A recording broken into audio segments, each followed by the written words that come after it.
$500 million saved on the country's food import bill. 668,000 metric tons of food produced, 7.5% contribution to the country's gross domestic product, and over 200,000 Jamaicans employed. Yes, agriculture is making major moves, and we encourage you to continue to play your part in its expansion. By doing what, you may ask? By purchasing locally produced foods, of course, and by reporting agricultural theft to the Predial Larceny Prevention Unit at 927-1731. Our program starts right now with a word of advice, followed by the news.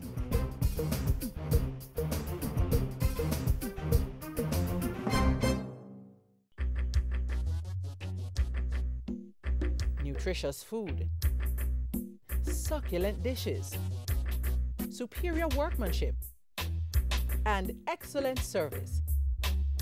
Jamaica is on the go. Let's grow what we eat and eat what we grow. Let's harness the indomitable spirit of our most valued resource, our people. Let's support our local businesses. After all, buying Jamaican means building Jamaica. Original.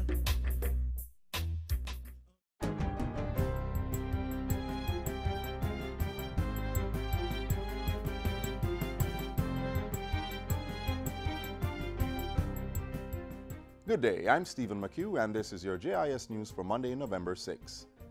The Ministry of Education, Youth and Information has launched the Primary Exit Profile, PEP, which will replace the Grade 6 Achievement Test, GSAT.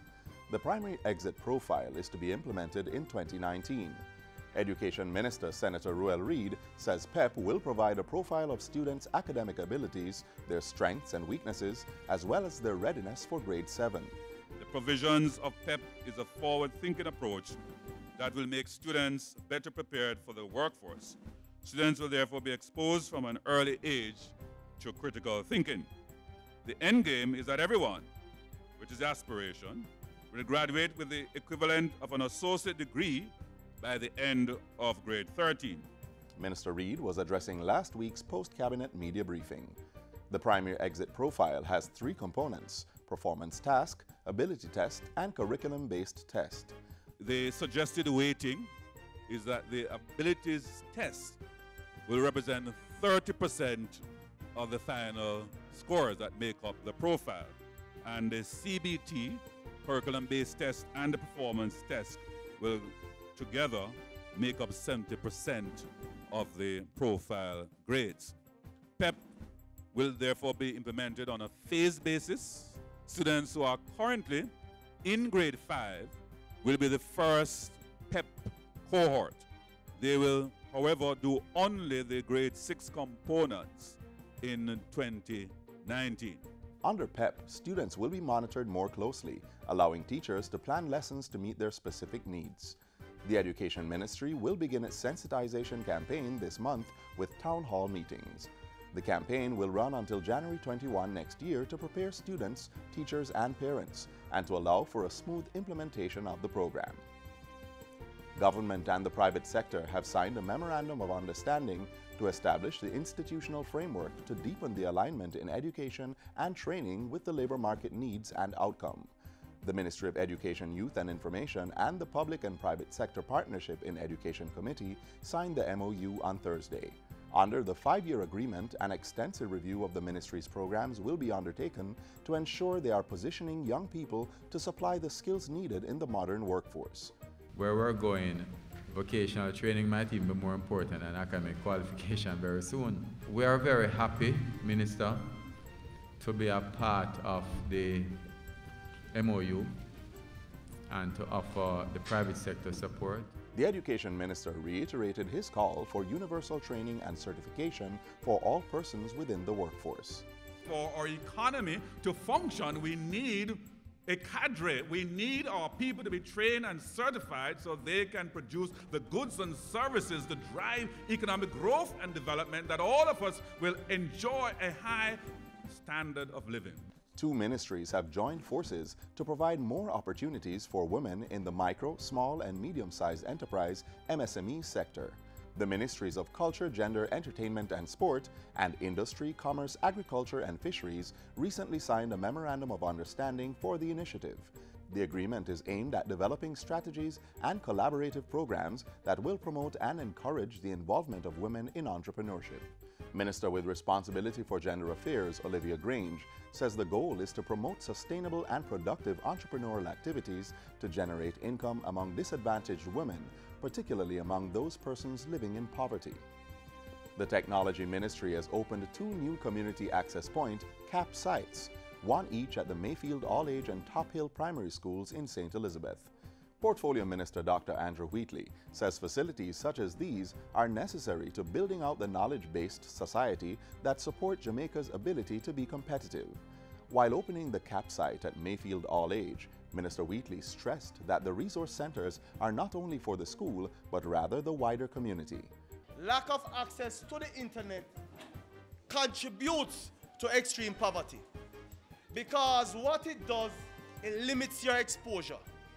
And by rolling out facilities of this nature, we are bringing the world to every nook and cranny of Jamaica. We want you to use this facility to develop your own employment opportunities. Both resource centers were established by the Universal Service Fund. The Mayfield Resource Center cost nearly $5 million. Minister Wheatley says each will be equipped with a solar PV system to reduce or eliminate their electricity costs. In fact, we have started the process of retrofitting some 250 odd community access points to ensure that all future community access points are now equipped with a solar PV system to remove the cost of electricity. So we are removing that deterrent to sustainability. And finally, the security forces continue to report marked successes in the removal of illegal guns and ammunition in the Denham Town Zone of Special Operations. The latest find is the recovery of a Desert Eagle pistol with 1 live round. Thursday's discovery follows that of a shotgun, a gun cleaning kit, 34 live rounds of ammunition, and a credit card scanning machine. 7 known violence producers have also been taken into custody. In a recent update to Parliament on the 2 zones of special operations, Prime Minister Andrew Holness reaffirmed the government's commitment to reclaiming Jamaica from criminal elements. It's not going to be an overnight thing. It's not going to be snap of a finger, a flip of a switch. But it is a sustained, strategic, coordinated, well-planned approach that when we have done this, we can leave for the coming generation a more peaceful and prosperous Jamaica. And that's it for JIS News Today. I'm Stephen McHugh. Thanks for watching.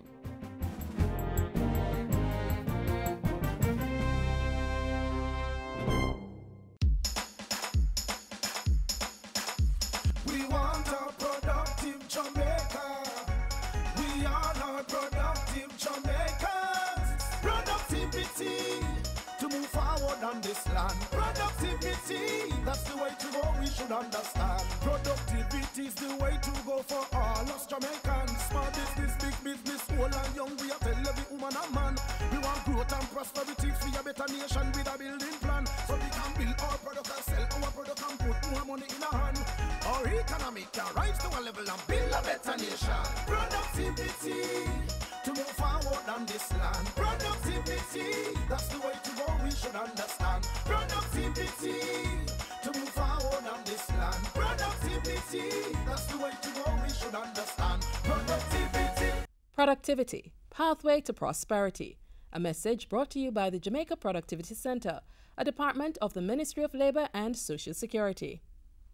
Catch up on the latest news coming out of the Office of the Prime Minister next.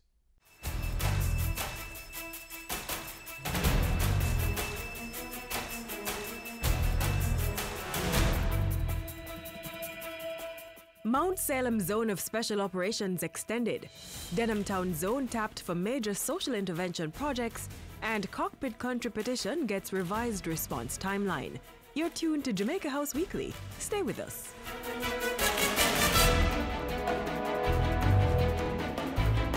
The boundaries of the Denham Town Zone of Special Operations have been revised. In a release this morning, the Office of the Prime Minister said the zone will now include an area commonly called Shooters Hill. The new westward boundary is now Little King Street and includes Water Lane in the border. On the northern side, the boundary is pushed northward from Greenwich Street to Blunt Street. In the meantime, Prime Minister Andrew Holness is among 26 persons who make up the newly formed Social Intervention Committee for the Denham Town Zone of Special Operations. Mr. Holness will chair the committee, while Omar Sweeney will serve as deputy chair. The committee members also include Sansia Bennett-Templer, Audrey Sewell, Lieutenant Colonel Dion Smalling, Senior Superintendent Steve McGregor, Minister Desmond McKenzie, Mark Barnett and Stedman Fuller. Meanwhile, in Parliament last Tuesday, Prime Minister Andrew Holness said he saw promising signs in the joint report of operations in the Denham Town Zone of Special Operations. He said over 40,000 searches were conducted, resulting in the arrest of 7 known violence producers. Security officers have also recovered a shotgun, 34 rounds of ammunition, a gun cleaning kit and a credit card scanning machine. A Desert Eagle pistol with 1 live round was found on November 2 after the Prime Minister presented in Parliament. As it relates to social intervention, Mr. Holness said a comprehensive physical and human capital development program was being accelerated in the zone. The physical development initiatives include a zinc fence removal program, a solid waste collection project, and the paving of 2,609 square meters of roadway in Hannahtown, Denham Town and Tivoli Gardens. On the human capital development side, over 300 young persons are receiving training, certification, internships and employment through an alternative livelihood and skills development program. Projects also target new and existing businesses as well as sports programs in the Denham Town zone. What this zone will do is to create the space in which these projects can be more effectively managed and implemented. Also in Parliament Tuesday, Prime Minister Andrew Holness asked for and received a 60-day extension for activities in the Mount Salem Zone of Special Operations. Mr. Holness said the extension would shore up security gains and allow space to institute social intervention projects. Is that they will be able to actually start significant interventions. So we are expecting to see within this phase that the Social Intervention Committee will actually start to have tangible interventions in the zone of special operations, moving now towards the build phase. To facilitate the work of the Social Intervention Committee, 7 working groups have been formed in the Mount Salem Zone of Special Operations. They include physical environment, community safety, human and community development, and leadership.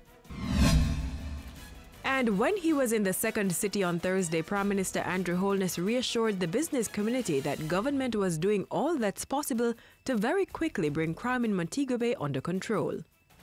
With continued commitment and partnership with the people, the business community, and other stakeholders in Montego Bay, we are serious about effecting sustainable, positive transformation.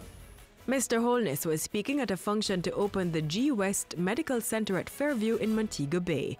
The 62,000 square feet multipurpose property offers a wide range of medical services. The Prime Minister said government intended to build on investments such as those to enter the global health tourism market, estimated to value $40 billion by the year 2021. Jamaica's advantages include the availability of quality medical professionals, the island's strategic location, increasing diagnostic facilities, and importantly, government support to facilitate growth in this market.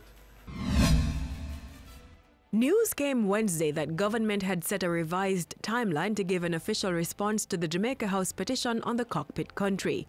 This as Cabinet continues to deliberate and meet with stakeholders on matters related to the area. Government had missed the 30-day deadline to respond to the petition, which accumulated over 15,000 signatures in September. And that's how we close out Jamaica House Weekly. Join us next time for more of the news coming out of the Office of the Prime Minister.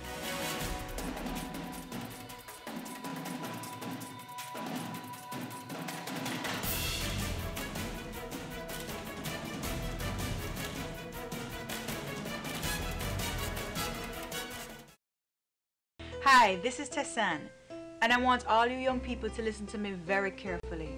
Crime doesn't pay. You can do so much with your life. Don't throw it away in some gang. Stay in school and work hard for what it is you want. It's up to you. Your future will be determined by the decisions you make. Remember, a gang is a dead end. A message from the Ministry of National Security. Government is committed to creating avenues for the island's youth to be persons of substance, all while steering them away from a life of crime. The Citizen Security and Justice Program, CSJP, is one such initiative. Take a look. I'm on the road, I'm on the road. I was like a rebellion against the system, but that never was the way, Virgin. I was convicted and sent to prison. Spent 14 years on death row. Only see 5 minutes of sunlight each day for 14 years. I was taken to the gallows and was supposed to be hung. Twice they built coffin for me and twice they dig hole. But God knows best. Men who have made wrong choices in their past.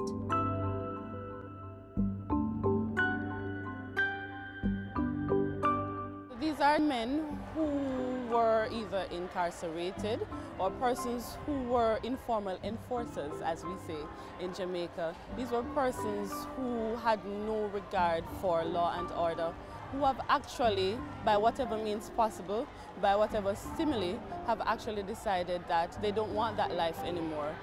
They want to actually be positive role models in society. Now they are sharing their experiences with the determination of reaching out to the youths and even their peers to not make the same mistakes they did. And by so doing, they are helping to restore and preserve the society's value system, thus securing the rock with their message.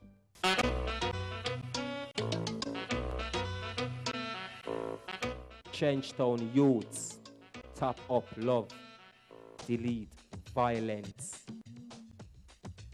Things take time to do if you take time to do it. Trenchtown youths, focus, take life serious. We are trying to help them to realize that crime and violence is not something that is good. It's something that will destroy the society and the entire family. And once the family is destroyed, then the society will be destroyed. Men with a Message is an initiative out of the Citizen Security and Justice Program, CSJP. The group, which consists of 10 men, was identified by CSJP's community action officers from among the program's many participants. Having received vocational and skills training, placed in jobs and managed to maintain clean police records for at least 2 years, the young men successfully navigated the interview process and were made ready for their mission. Armed with a different attitude, these men are now fighting against the same plague that once struck them: crime, violence, and lack of education. To live a better life and to act in a better manner, education is the surest guarantee for a better life. You can't constantly do something when not giving you a good result. That's madness. That was how I define badness. So who I run down badness and madness. Because I was in it, so now listen keenly. So any man out there come for you, so I go to the eye there, all them can get to know. It is reported that young men between the ages of 15 and 25 are most vulnerable to criminal activities. So, as part of the CSJP's initiatives within volatile communities, Men with a Message have been going into youth clubs and schools through the Safe Schools program to deliver their message of transformation. I definitely want these youngsters to understand that crime on our whole is not something that they should want to indulge in. We know we cannot totally eliminate crime and violence from the society, but at least we can help to minimize it to a tolerable level. Principals have actually reported that after Men with a Message have come and spoken to the students, delinquent students have actually been the ones now to curb the other students. There have actually been cases where students have been collecting knives from other students as a result of Men with a Message coming and speaking to them. It doesn't have to be that we have gunmen around and so on, but it has to be that they understand that when they become men themselves, they have to become men of standard, men of worth, men of value. And that is what our society needs. And so many of these boys lack seeing men who are role models in this way. I would like to see from this program youth getting the benefit that I know is there, because I am also a recipient of the program. The common good of the society of Jamaica, which should always be the new name of justice, cannot be achieved by means of violence, because violence destroys what we intend to create. These may seem like just words, but not to these men. With the CSJP operating in 50 communities, the men are spreading their message that change is possible and that the cycle of violence and underachievement from the inner city can be broken. And they are also living testimonies that the CSJP's programs actually work. Jamaica, join with us to secure the rock. Top up love, delete violence. Jamaica youths, blessed love. I'm on the rock, I'm on the rock. Even though the deadline for the JIS Heritage Essay Poster and Photo Competition closed on November 5, we're still reflecting on the vibrancy of our children who participated in the JIS's Heritage School Tour.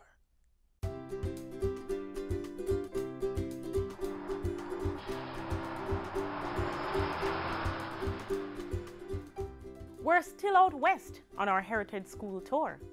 On today's edition of the program, we'll visit 3 schools. First up, Chester Castle All Age and Infant School in Hanover.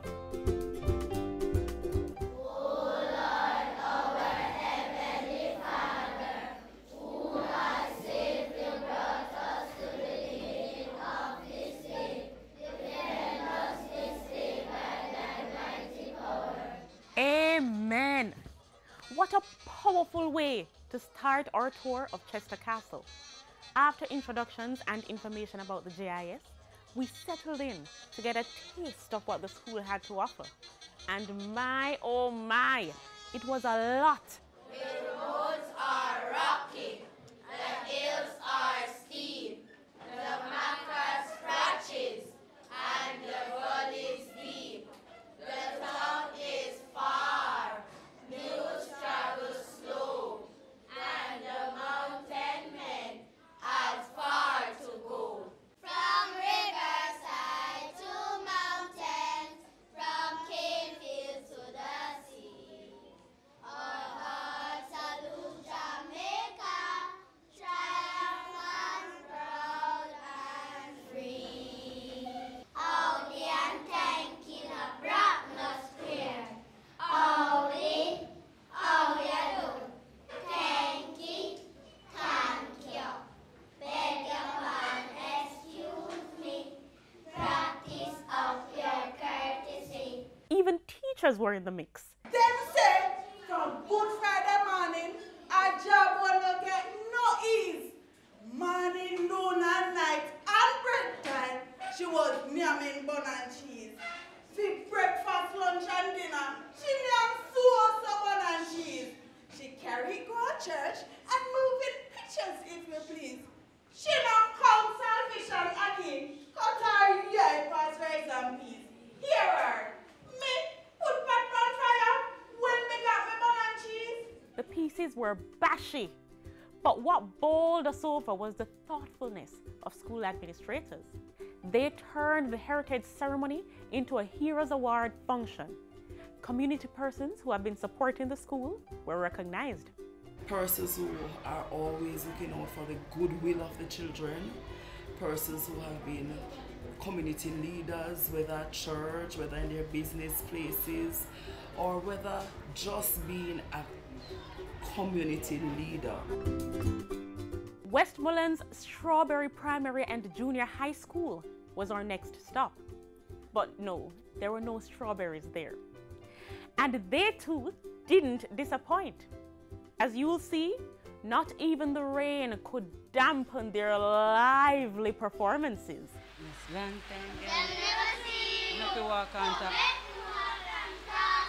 There's a brown girl in the ring, cha-la-la-la. There's a brown girl in the ring, cha-la-la-la-la. She looks looks like a sugar in a plum, plum, plum. See? Deep in the low, me not deep in the land. Heroes, national heroes. Even the infant school students loving the substance overhype message.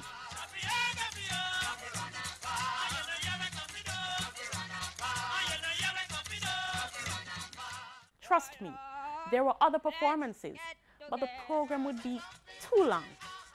But thank you, Strawberry Primary and Junior High. We'll see you again. Our final stop was Duncan's All-Age School in Trelawney. Like Strawberry Primary, they danced to Come Make Me Hold Your Hand and spoke about national hero Marcus Mosiah Garvey. The students also gave spirited history lessons on national hero Paul Bogle. Our visit to Duncan's All-Age wouldn't be complete without performances from the talented students. Not true? See for yourself.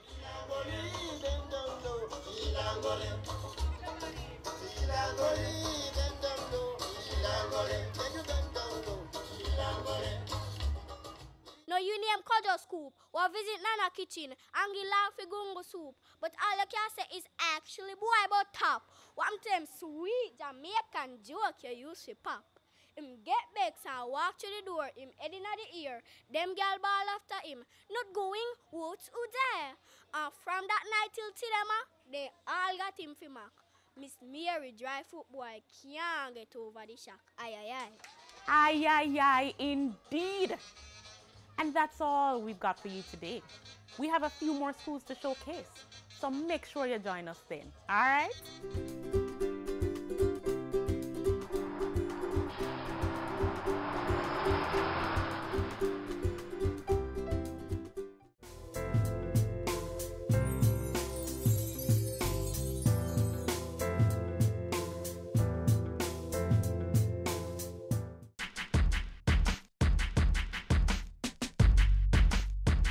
The Ministry of Education, Youth and Information is playing its part in giving hope to Jamaica's youth. So if you are actively involved in your community and have interest in early childhood education, you are invited to submit proposals for the Ministry's Volunteer Project competition. The projects must be geared towards assisting early childhood institutions, meet the 12 required standards for certification by the Early Childhood Commission. Visit the Commission's website to choose from a list of early childhood institutions which meet 50% or more of the certification standard. Groups of 3 to 5 young persons will be required to submit project proposals in the form of videos no more than 2 minutes in length. The video should include the reason for choosing the particular institution or project, why the project is important, how it will benefit the school and the surrounding community, and a plan for continued support and relationship with the particular institution. The deadline for submission of projects will be on November 14. The initiative will culminate on November 30 with a day of service, whereby the winning projects will be assisted with their execution by way of money and the participation of several volunteers. Application forms are available at NYS offices island-wide. Call 754-9816 through to 8 for more information.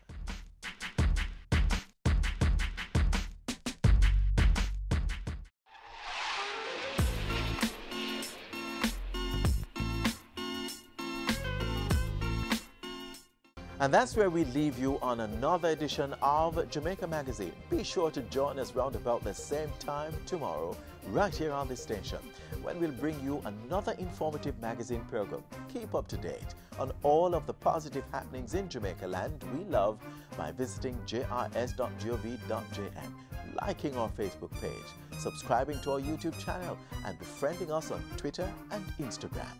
There's also our mobile app that's Android and iOS compatible. On behalf of the entire team here at the JRS, I'm Adrian Atkinson. Thanks for watching.